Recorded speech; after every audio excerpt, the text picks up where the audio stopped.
인터넷에서 봤는데 어떤 애가 오즈모를 이렇게 뒤집어서 껴가지고 짐벌이랑 뒤집어지면은 여기가 눌리거든. 분명히 모터 나갈 건데 절대 안 살 듯.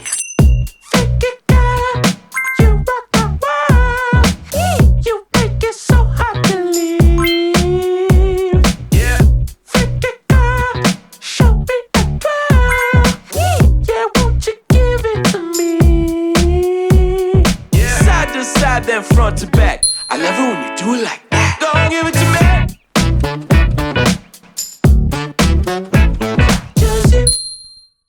이 오즈모 포켓 3를 왜 지금 이야기하냐, 포켓 4가 나왔길래. 오즈모 포켓 3 작다 보니까 짐벌 찍듯이 안정감 있게 찍다 보면은 되게 우스꽝스러운 모습이 나오는데 온양이 빠지면서 쓰는 이유가 따로 있습니다.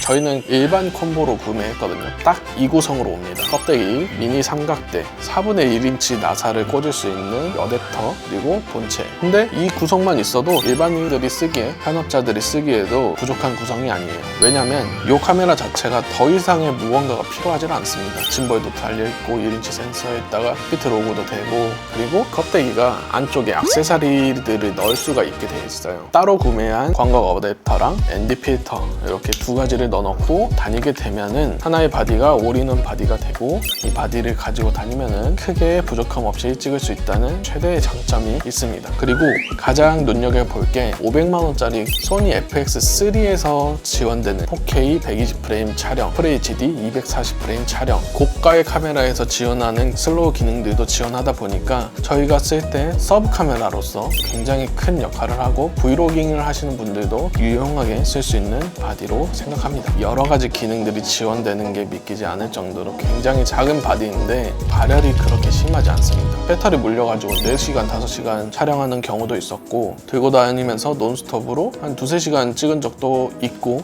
했는데 발열로 꺼지는 경우가 한 번도 없었습니다. 두 번째 장점으로는 충전 시간이 아주 빠르다라는 말로 표현이 안 될 정도로 굉장히 빠릅니다. 상세 페이지에서는 80%까지 충전하는데 18분, 17분 이 정도 걸린다고 써져 있던데 실제로 그런 것 같아요. 왜냐하면 차량으로 이동하면서 도착할 때 100%가 됐던 경험들이 있습니다. 그럴 정도로 충전 속도가 굉장히 빠릅니다. 실제로 저희가 사용하는 다른 카메라들이랑 섞었을 때도 이미지 퀄리티가 나쁘진 않습니다. 근데 티는 나요. 티는 나는데 그렇게 나쁘진 않습니다. 이 짐벌이 노출되어 있는 게 조금 불안합니다. 이 짐벌에 들어가 있는 모터들이 약하기도 하거니와 이 모터가 고장이 나게 되면은 결국 짐벌 모듈을 통째로 갈아야 되는 경우가 나올 텐데, 있다 보니까 가방 구석지에 들어가게 되는데 눌리지 않는 곳에다가 넣도록 하는 주의가 필요합니다. 두 번째로는 메모리 카드가 마이크로 SD입니다. 지원하는 속도의 한계가 있고 LCD가 커졌다라고는 하지만 생각보다 작습니다. 실제로 분간이 잘 안 됩니다. 이게 초점이 맞았는지 어쨌는지 분간이 잘 안 되다 보니까 이걸로 모든 촬영을 대체하면서 촬영하기랑 어렵다. 그리고 화각이 하나입니다. 생각보다 좁습니다. 결국 이게 브이로깅을 경향해서 나왔는데 셀카로 돌렸을 때 생각보다 좁습니다. 그래서 손을 멀리 뻗어야 되는 이런 경우가 있어서 셀카로는 부족한데, 또 이걸 내가 앞에 보고 찍는다라고 생각해보면 생각보다 넓습니다. 그러니까 이게 좁으면서도 넓은 그런 애매한 화각이라고 할 수 있겠습니다. 저희는 앞쪽으로 찍는 경우가 많으니까 광각 어댑터 같은 거를 써서